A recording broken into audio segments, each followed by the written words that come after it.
Continuamos con este mensaje que nos estás hablando de nosotros, la iglesia moderna, Señor. Y te rogamos que nos perdones, por favor, por tu misericordia, y nos hables a través del mensaje. Yo pongo mi vida en tus manos esta mañana como una vasija de barro, amado mío, donde se depositan los grandes tesoros, Señor, que son tu palabra. La palabra del hombre es inútil, no sirve para nada. Pero lo que vale es tu palabra, Padre, Señor Jesús, Espíritu Santo Dios. Y esa palabra, ya lo que le suplico esta mañana, que fluya, que corra como ríos de agua viva esta mañana, para que sea para tu gloria, tu majestad y tu alabanza, Padre y Espíritu Santo. Yo ruego que el poder de la palabra tuya, que es más cortante que toda espada de 2 filos, amado mío, penetre por tu poder, Espíritu Santo de Dios, en el corazón y en la mente de mis hermanos y en el mío, por favor, para que hagan la obra que tú quieres que haga, por favor, en cada uno de nosotros esta mañana. Confróntanos, por favor, amado Espíritu Santo, con nuestras miserias, para renunciar a todas ellas en el nombre de nuestro Cristo. Para renunciar a todas ellas en el nombre de nuestro Cristo. Y comenzar a vivir una vida distinta y diferente para la alabanza del Padre, del Hijo y del Espíritu Santo de Dios. Aleluya. Amén y amén. Dios les bendiga. Pueden tomar asiento, queridos míos. Amén. Vamos a la palabra en Apocalipsis capítulo 2, versículo 12. Pero la iglesia de Pérgamo. Pero yo esta mañana voy a hacer una introducción para que, así como la hemos hecho todas las veces, entremos en contexto dónde estaba Pérgamo. Amén. Dice que Pérgamo, cuyo nombre significa ciudadela en griego, cuando fue conquistada por Roma en el 133 a.C., se convirtió en la ciudad principal, la nueva provincia de Asia. Allí residía el procónsul administrador provincial, quien tenía el poder de la espada, es decir, él podía aplicar la pena de muerte. Usted vive y usted muere, y lo que él decía se cumplía. Dice que fue la primera ciudad en la región en levantar un templo a César en el año 29 a.C. Recuerde que en ese tiempo el Dios que se proclamaba Dios era el César. Amén. Dice que estaba profundamente romanizada y comprometida con la adoración imperial, adorar a César, al imperio, y era un referente en la región en ese sentido. Se adoraba también a otros dioses como Dionisio, como Atenea, Esculapio, que lo vimos la vez pasada, que era el dios de la sanidad, el dios de la curación. Traían a muchas personas a él y acudían para sanarse de sus enfermedades. Había también allí un altar a Zeus de unos 13 metros. Amén. Así era que era una ciudad célebre e importante en términos humanos, pero era muy problemática para los cristianos. Los cristianos no podían llamar Salvador a Zeus, pues para ellos su único Salvador se llamaba Jesucristo. Amén. Además, no podían ellos confesar que César es el Señor, porque para ellos el Señor se llamaba Jesucristo, su único Señor. Dice que la ciudad tenía numerosos templos, pero los cristianos no tenían un templo físico. Los cristianos, ellos mismos, eran templos del Espíritu Santo de Dios. Y los templos del Espíritu Santo de Dios no aceptan una doctrina falsa ni una práctica del pecado. ¿Cuánto lo creen? Amén. Apocalipsis 2:12. Leemos la palabra en el nombre del Padre, del Hijo y del Espíritu Santo de Dios. Y escribe al ángel de la iglesia en Pérgamo: el que tiene la espada aguda de 2 filos dice esto. Escribe al ángel, escribe al encargado, al pastor, al atalaya, al mensajero. Le está hablando el que tiene la espada de 2 filos. ¿Quién tiene la espada de 2 filos, hermanos míos? Hebreos 4:12. Vaya conmigo y lo buscamos. Aleluya.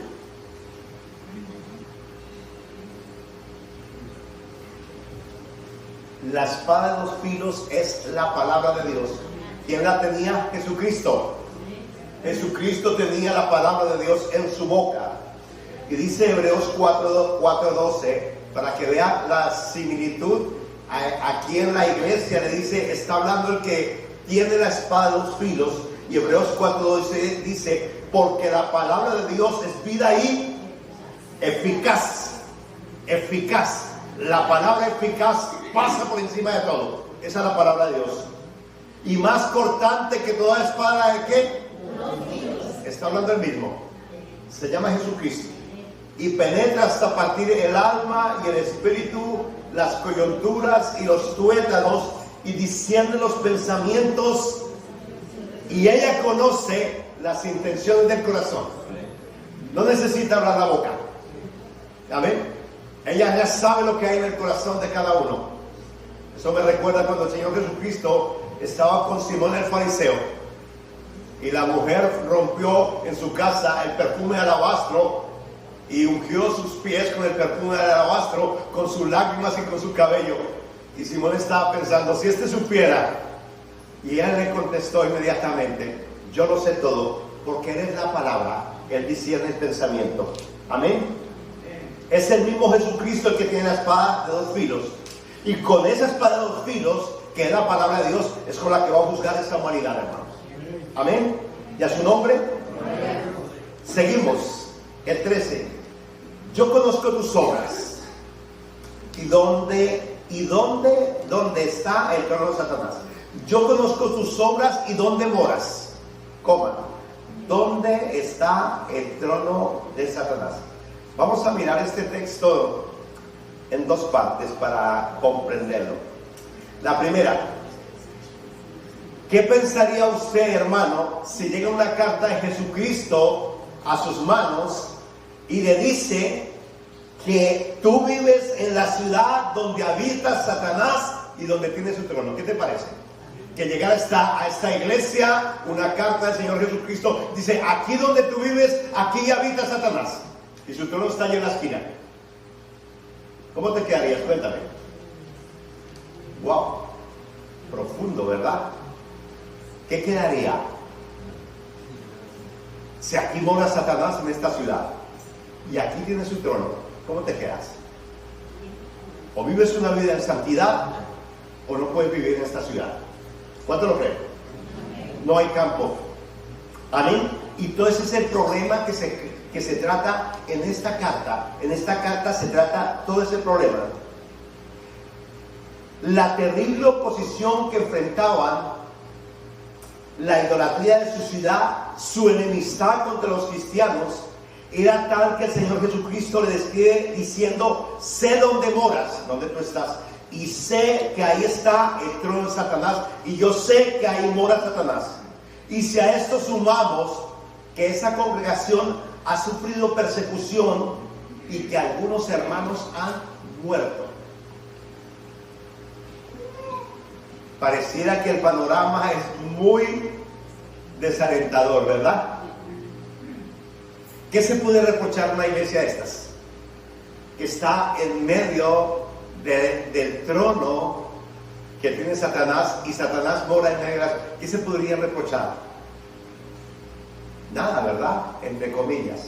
Mejor sería animarla a seguir adelante.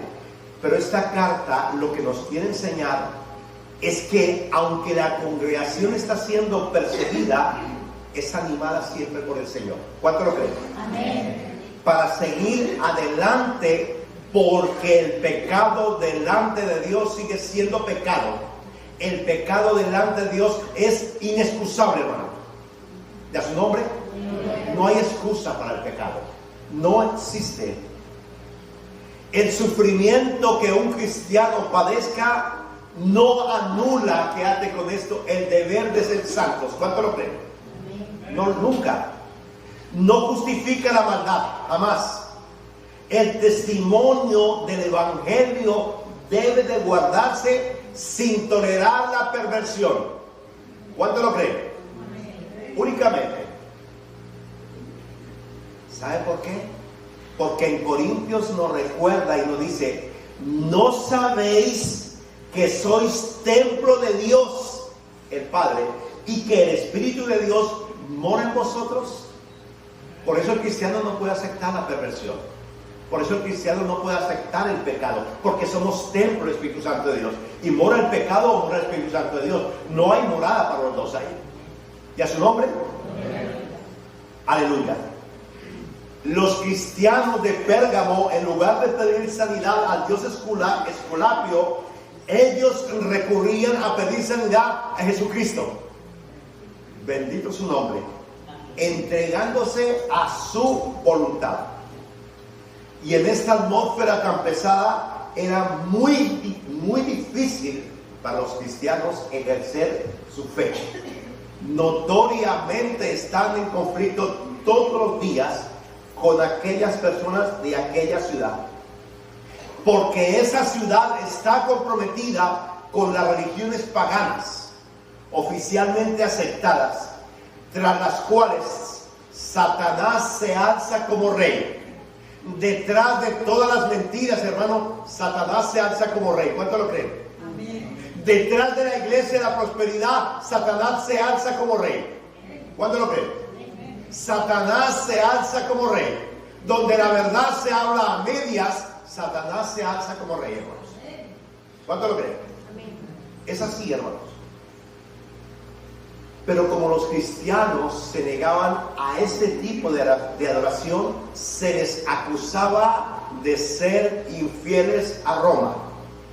Y todo el que era infiel a Roma era perseguido, humillado y condenado a muerte. Pero a pesar de todo esto, los cristianos en la ciudad aumentaban y florecían.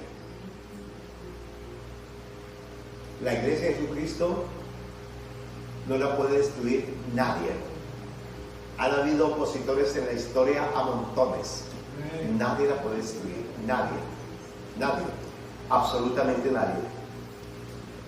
Vamos a hablar de un contexto actual.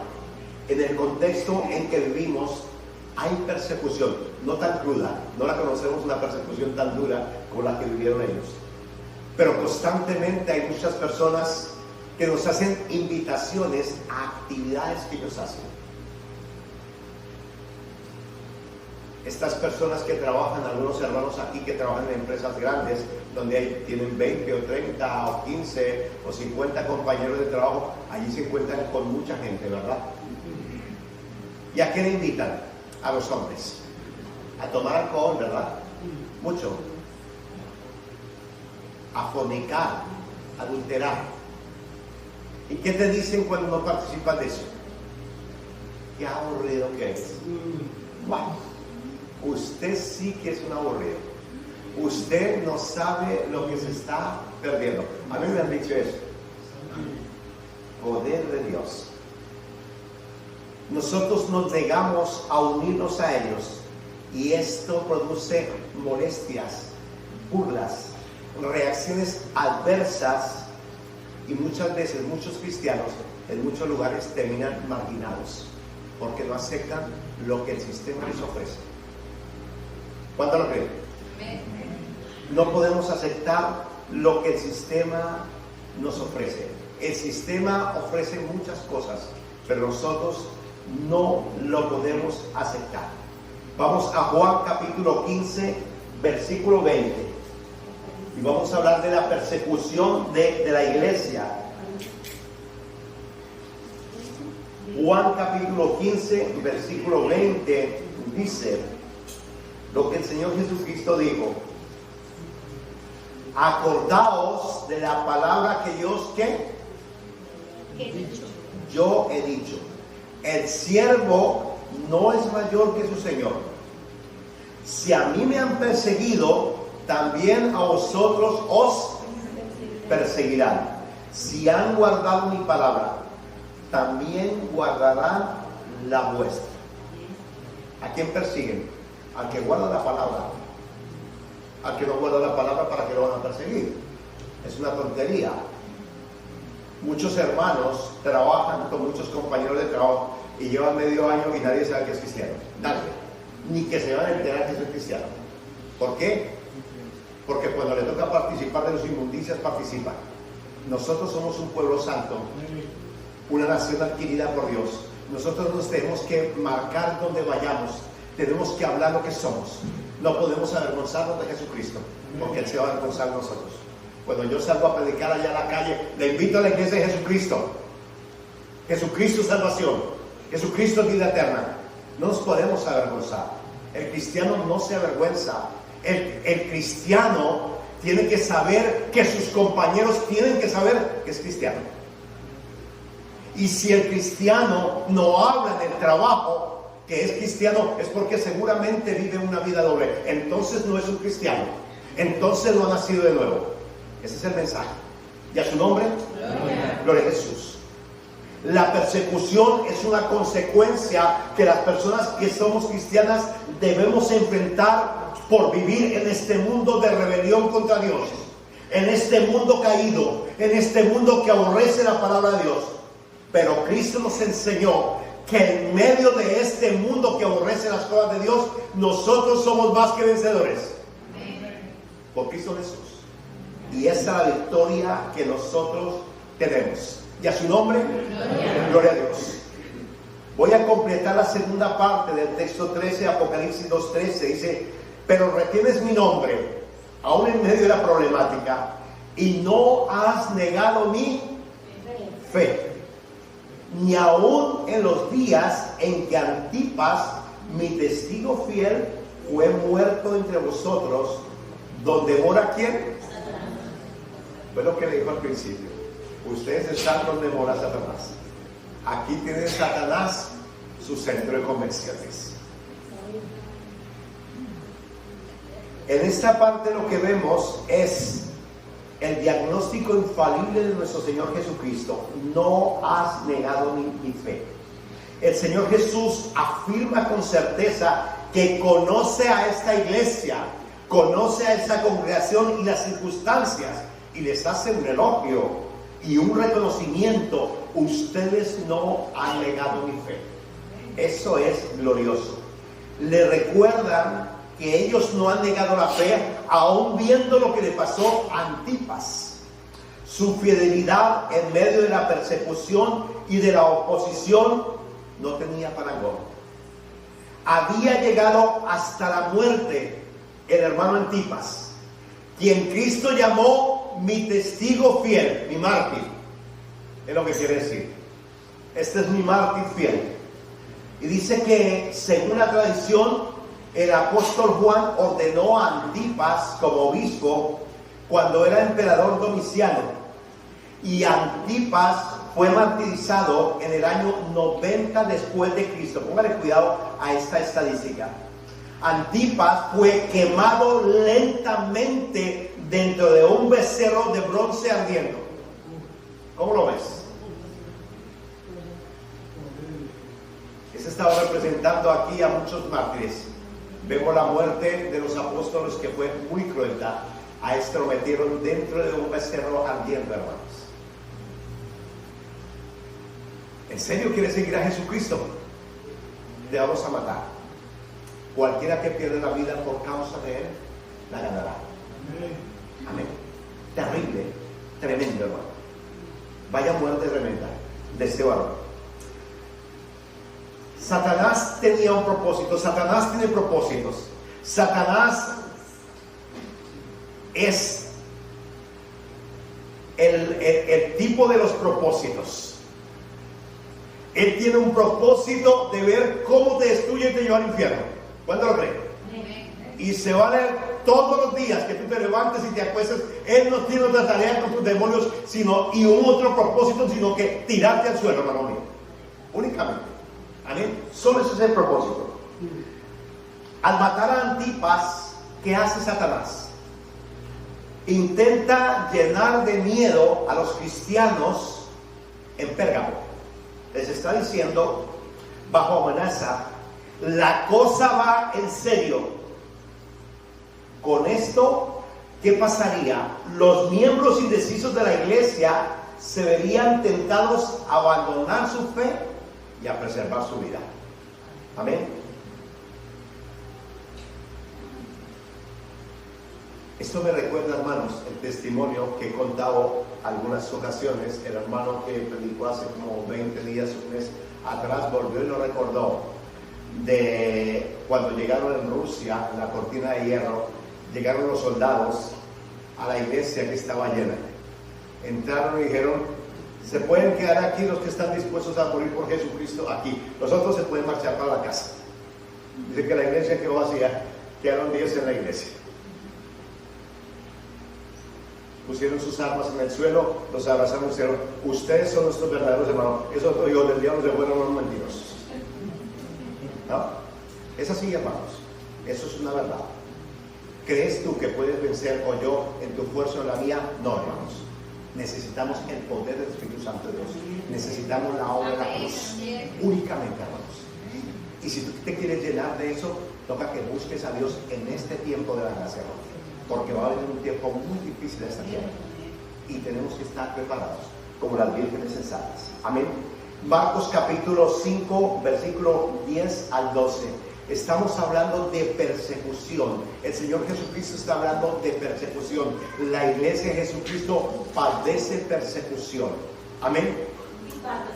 Marcos capítulo 5, versículo 10 y 12. Aleluya. Cuando el arquitecto se presentó en el ayuntamiento para pedir la licencia para este lugar, lo primero que le dice es: al frente de lo que estamos pidiendo hay un lugar donde venden drogas, pero aquí se ayuda a la gente, aquí se dan mercados, aquí se puede colaborar con una ropa. Y le contestan: no nos importa, no lo queremos. Mejor el centro donde se vende droga, hermanos. ¿Sabe qué se llama eso? Pecado, hermano. Se llama maldad. Eso se llama iniquidad, hermano. A lo malo se le dice bueno. Hoy a lo malo se le dice bueno. Y hoy a lo bueno se le dice que está malo, hermanos. ¿Viste, verdad? Ese es el tiempo que vivimos. Mateo 5:10 dice: bienaventurados los que padecen persecución por causa de la justicia, porque de ellos es ¿quién? Ay, Mateo, perdón, lo siento, hoy lo siento. Lo recogemos, mi hermano, lo siento, perdón, pido perdón, mis hermanos. Mateo 5, versículo 10, perdón. Mateo 5:10, las bienaventuranzas. Todos debíamos de haberla sabido. Gloria a Jesús. Bien, Mateo 5:10 dice: bienaventurados los que padecen persecución por causa de la justicia, porque de ellos es ¿qué? El reino de los cielos. Bienaventurados sois cuando por mi causa os vituperan y os persiguen y os dicen toda clase de mal contra vosotros, mintiendo. Bienaventurado cuando te maldigan. ¿Qué te parece? Que no seas tú la persona que te maldiga y diga: te lo devuelvo. Muchos lo hacen, hermano. Lo he comentado varias veces. Nací en una iglesia, conocí el evangelio cuando era docente en una iglesia donde se predicaban herejías terribles, donde le maldijeran a todos los que maldijeran, donde le volviera el baldón a todo el que le hiciera algo malo. Mentiras del infierno, todos son mentiras del diablo, hermano. Mentiras, hermano. Bendecid, dice el Señor, ¿a quién? A quien nos maldice. Bendíganos, bendíganos a los que os maldicen. Amén. Gozaos y alegraos, porque vuestro galardón es grande en el reino de los cielos, porque así persiguieron a los profetas que fueron antes que vosotros, hermanos. Nosotros vivimos en un país de yuppies, hermanos. Aquí estamos como reyes, hermanos. Aquí salimos a predicar el evangelio, aquí no tenemos problema. El máximo problema que yo he sabido es que algunos les han puesto una multa de 120 euros, que eso no es nada, y el que nos cojan a nosotros y nos tiren el tratado en la cara tampoco es nada, o el que nos escupan los pies, eso no tiene sentido, eso no es nada, hermano, absolutamente nada. Pero va a llegar un momento, querido mío, que yo creo que los que estamos aquí lo vamos a conocer casi todos, hermano, donde eso va a cambiar, hermano, donde se volverá a este tiempo. ¿En serio sigues a Jesucristo? ¿Estás dispuesto a morir ahora mismo o no? Ese va a llegar ese momento. Estos varones de Pérgamo estaban dispuestos a morir por la causa de Jesucristo. Y esa es la importancia del verdadero cristiano. Y a su nombre, gloria. Persecución, angustia, eso hay para los cristianos, hermano mío.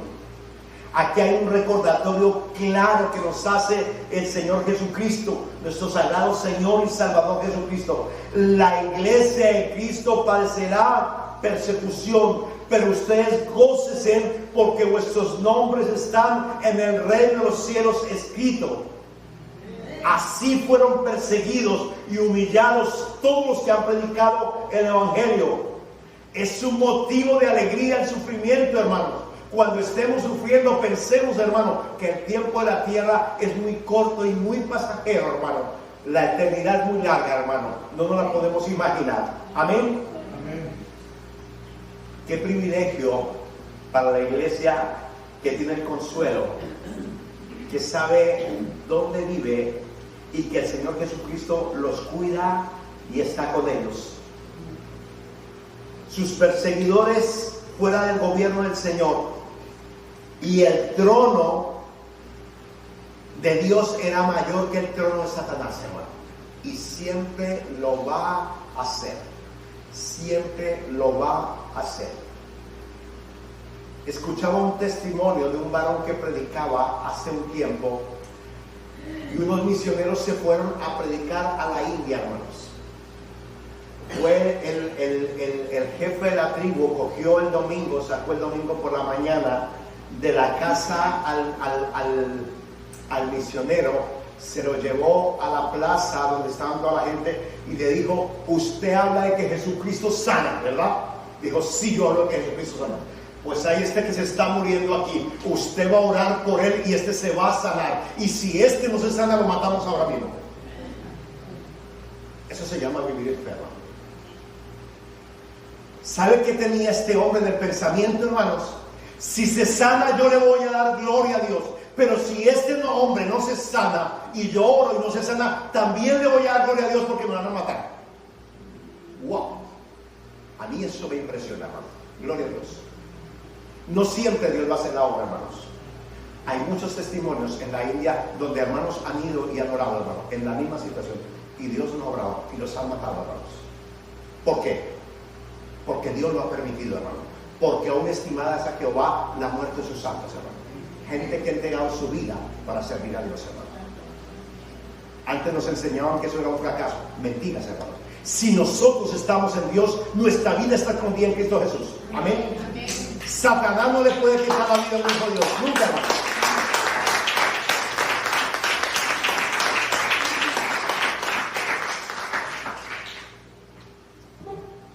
Nunca, hermanos. La vida de un cristiano está escondida en Cristo Jesús. Así es que si tú procuras vivir la verdad del Evangelio, prepárate porque siempre vas a tener oposición. Y todos los que han servido al Señor Jesucristo, al Padre y al Espíritu Santo de Dios han tenido persecución. Versículo 14, hermanos. Apocalipsis 2:14. La acusación de parte de Dios, vemos acá. Pero tengo unas pocas cosas contra ti. Pocas, pero tiene. Que tienes ahí a los que retienen la doctrina de Balaam, que enseñan a Balac a comer tropiezo ante los hijos de Israel, a comer de lo sacrificado a los ídolos y a cometer fornicación. Para poder entender, hermano, este texto tenemos que ir a Números capítulo 25, versículo 1 y 2. Búscalo conmigo, por favor. Números capítulo 25, 1 y 2. En los 3 primeros libros de la Biblia lo consigues. Números 25, 1 y 2. Aleluya. Dice: moraba Israel en Sitín, y el pueblo empezó a fornicar con las hijas de Moab, las cuales invitaban al pueblo a los sacrificios de sus dioses, y el pueblo comió y se inclinó a sus dioses, hermano. Este es el pecado que está hablando allí el Señor Jesucristo. A los que retienen la doctrina de Balaam. Balaam es el prototipo del predicador moderno que vende la fe. Ya existía desde antes. Balaam, el rey Balac lo llamó para que fuera y le iba a dar regalos y presentes y oro a maldecir al pueblo de Israel. Al pueblo de Dios no lo maldice nadie ni nada, hermanos. Amén. La doctrina que se está hablando aquí es la doctrina de Balaam, es lo que Balaam quería imponer. Balaam hizo errar al pueblo de Israel. Aquí lo estamos leyendo. Es exactamente la misma palabra, hermanos. La misma. El Señor aborrece que fornicaran. El Señor aborrece que hicieran cosas sacrificadas a los ídolos. Pero le dice, tengo unas pocas cosas. No le está diciendo, yo tengo un montón de cosas contra ti, pero tengo unas pocas cosas. Tengo pocas cosas contra ti, pero tienes pecado. Ese es el problema. Y en Dios no hay pocas cosas. O todo o nada. ¿Y a su nombre? Voy a poner un ejemplo hoy. Hoy en día algo sacrificado a los ídolos. Alguno me podrá decir, hermano, ¿qué nos puede decir sacrificado a los ídolos? Aquí en el lado, enseguida, hay una carnicería que marca un nombre allá muy grande, nombre halal, ¿verdad? Halal, halal. Todo lo que diga comida halal ha sido sacrificado a los ídolos. Lo hemos predicado aquí, yo lo he predicado el hermano Omar, y hoy yo lo vuelvo a predicar. Donde tú veas comida halal, tú no compres nada allí. Si no lo sabías, a partir de hoy lo sabes. Si lo haces, es pecado delante de Dios. Puedes seguir haciéndolo, pero es pecado delante de Dios. Amén. Aquí al lado, sale el letrero cuando salga. Comida halal. La comida halal, el pollo halal, lo que sea, el cordero halal, todo se ha sacrificado mirando a la Meca. Eso ha sido sacrificado a los ídolos, hermano. Ahí lo tienes, en la época moderna. Eso lo aborrece Dios, hermano. ¿Y a su nombre? Amén. Dios aborrece eso, hermano. Dios lo aborrece. Normalmente todos los pakistaníes, ellos todo lo que han sacrificado a los ídolos. Dios aborrece eso. ¿Y a su nombre? Quería saber algo de hoy en día que aborrece Dios. Eso, hermano, está en tus manos. Aleluya. Números 23:8. Ahí donde estás en números, seguimos ahí.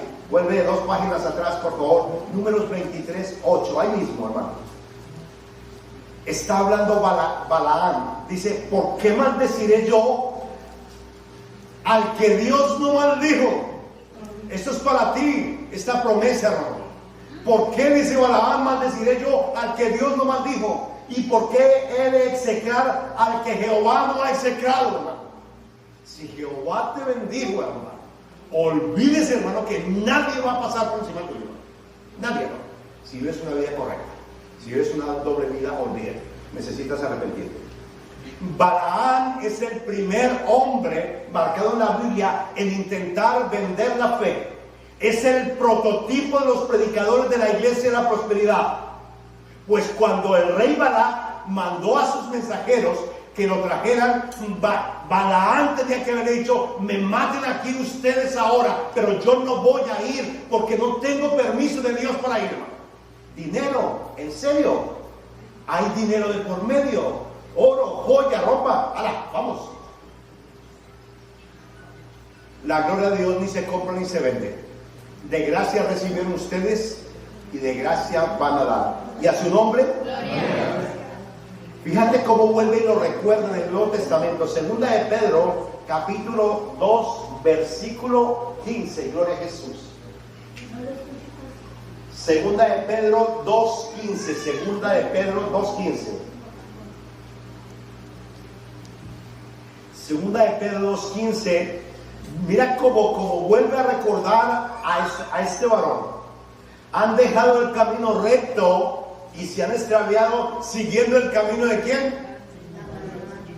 El mismo. Desde antiguo, nuevo y final, Balaam es nombrado. Es el prototipo de la persona que vende la fe. Es el que le dice, venga, deje su dinero aquí que yo oro para que Dios lo sane. Mentiras, Dios no es ni oro, ni plata, ni nada de eso. Es mentiras del infierno, para mí.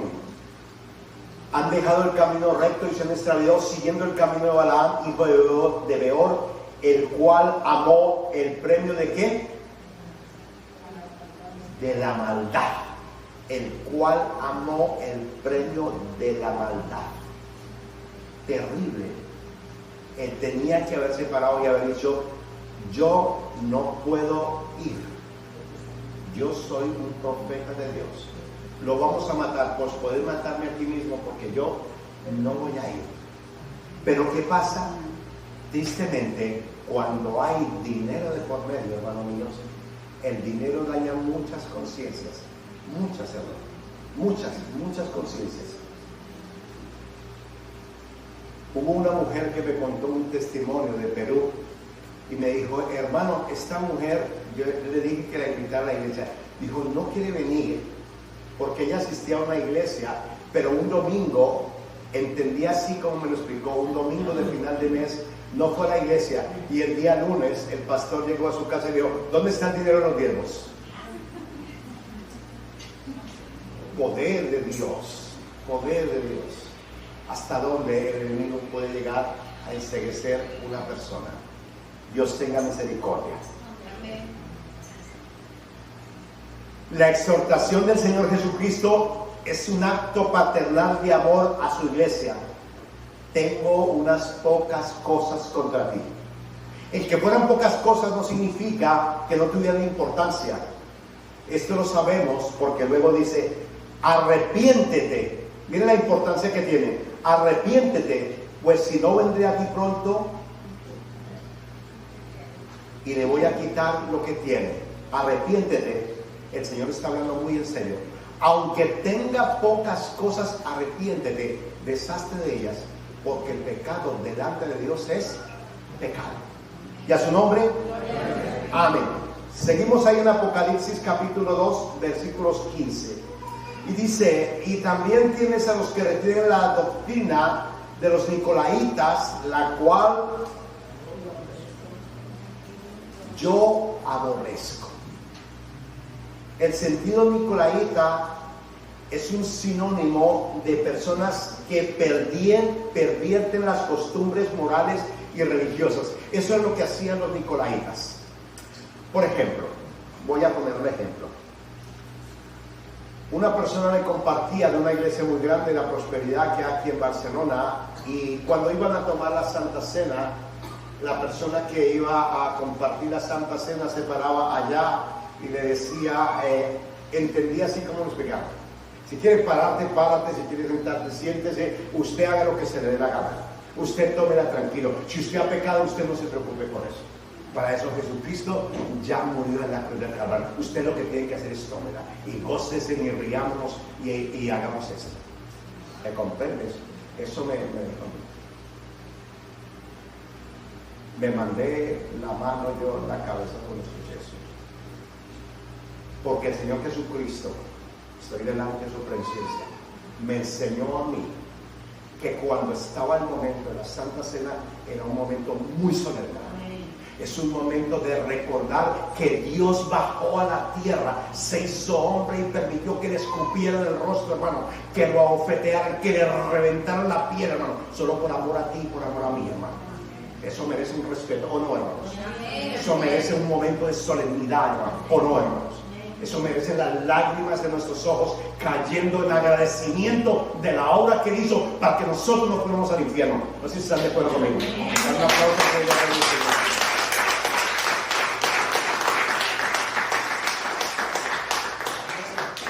Que para qué leer que si estás en pecado, que no tome la Santa Cena. Me quedo asombrado. Y hablaba con otra persona y le decía, mientras Dios me dé vida y yo comparta en la casa de Dios, lo voy a hacer exactamente así, a no ser que Él vuelva y me diera otra orden. Entonces cambiaría, ¿no? Porque para mí Dios es el máximo respeto. Y a su nombre, seguimos con los nicolaitas. Ellos pervertían la moralidad. Ellos desde ese tiempo eran los que decían, tranquilo, si usted va a la iglesia, pero también entre semana hace esas otras cositas, usted no se preocupe, que eso no pasa nada, Dios no se ofende por nada. Eso era lo que enseñaban los nicolaitas. Pervertían la moralidad y la religión. Tranquilo, si usted hace eso, no se preocupe. Allá detrás, ¿quién se va a enterar? ¿Su mujer se va a enterar? Nadie lo ve, vaya con esa otra mujer, tranquilo. Eso es lo que Dios aborrece. Dios lo ve todo, hermano. Todo. Y esta es la obra que Dios está diciendo. Yo la aborrezco. La doctrina de Balaán y los nicolaitas eran lealtades divididas. Unos guardaban la palabra y otros guardaban la palabra de Balaam. Uno la palabra de Jesús y otra la palabra de Balaam. Dentro de la misma iglesia de Pérgamo habían personas que servían al Señor con todo su corazón y con toda su vida, pero había otras personas que iban a la iglesia y adoraban al Señor, pero entre semanas se convertían a la religión de los nicolaitas y lo de Balaam. Y eso es lo que él está diciendo aquí. Yo eso lo aborrezco. Cristianos de domingo, y el día lunes se nos olvidó quiénes somos. La persecución de la iglesia, hermanos, que sufrió por mantener la verdadera fe, fue la que les hizo que el mismo Jesús les otorgara de que han guardado mi palabra, pero no la están guardando todos. Cuando dice que tiene unas pocas cosas, está hablando de personas que tienen cosas todavía del mundo, hermanos. Mentiras, aman cosas todavía del mundo, y Dios dice: yo aborrezco esto. El principio fundamental de la iglesia es que procure caminar en santidad y en pureza delante de Dios. Y la responsabilidad, póngale cuidado lo que voy a decir, la iglesia tiene una responsabilidad fundamental con Dios. La iglesia, el Señor considera a su iglesia como responsable de hablar y seguir la verdad. ¿Cuánto lo creen? El Señor te considera responsable a ti si escuchas a alguna persona hablando algo en contra de Dios y te quedas callado. Tienes que exhortarlo, hermanos. Amén. Dios te llama a eso, hermanos, y te da la autoridad. Mateo 18:15 dice: si su hermano, no lo busques, yo te digo la cita, peca, ve y llámalo y habla con él. Exhórtalo, hermanos. Hay que hablar la verdad, hermanos, guste o no guste, hermano. Hay que hablarla, y la iglesia, hermano, la tiene que hablar, hermano. Los pastores tenemos la labor fundamental de presidir a los hermanos en la fe, eso está claro. Pero la iglesia tiene la responsabilidad de no aceptar falsas doctrinas. ¿Cuánto lo creen?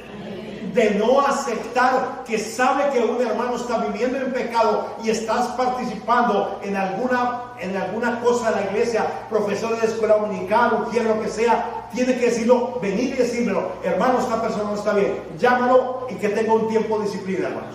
Usted es responsable si lo sabe y no lo va a hacer, hermanos. La iglesia está llamada a denunciar el pecado, hermano. Estamos llamados a denunciar el pecado. Esta iglesia seguramente no les dijo, sabiendo que alguno lo hacía mal, no les decía nada, porque tal vez eran pocos hermanos. Y si les decimos a estos que lo están haciendo mal, se van a marchar. Que se marchen, hermano. No importa, hermanos. La iglesia es la iglesia de Jesucristo. Esta iglesia no es mía, ni de mi esposa, ni de ninguno de los que participamos acá. Esta es la iglesia de Jesucristo. Y Él hará su obra en su iglesia. Amén. Así es que tú preocúpate de no vender la verdad. No vendas la verdad. La verdad ni se compra ni se vende. Preocúpate de vivirla, y nos preocupemos todos de vivirla conforme está escrita. Amén. Hay mucha gente que admite hermandad y compañerismo con personas que están en pecado, hermanos. Y eso es pecado delante de Dios. Esas son las pocas cosas que le está hablando a la iglesia de Pérgamo. Usted acepta estas pocas cosas y le dice: no acepte eso. Usted no lo acepte. No lo acepte. No lo acepte. Porque no está correcto y bien delante de Dios. Seguimos, hermanos. Estamos en los últimos textos. El versículo 16 dice: por tanto arrepiéntete, pues si no vendré pronto a ti y pelearé contra ellos con la espada de mi boca. Fíjate que le dice contra ellos, no le dice contra ti. Está dirigiéndose a los que están viviendo en pecado. A ellos se está dirigiendo. Yo voy a pelear con la espada de mi boca contra ellos. ¿Y cuál es la pelea que el Señor va a dar con la espada de su boca? Enviarlo al lago del fuego en el momento final. Eso es lo que está diciendo. Mas, sin embargo, la responsabilidad última de la integridad doctrinal de una congregación está en los miembros. ¿Es verdad o no? ¿Están conmigo o no? Yo no controlo ni lo que pueda hacer mi esposa, así que menos puedo controlar lo que pueda hacer alguno de vosotros. ¿Estamos de acuerdo?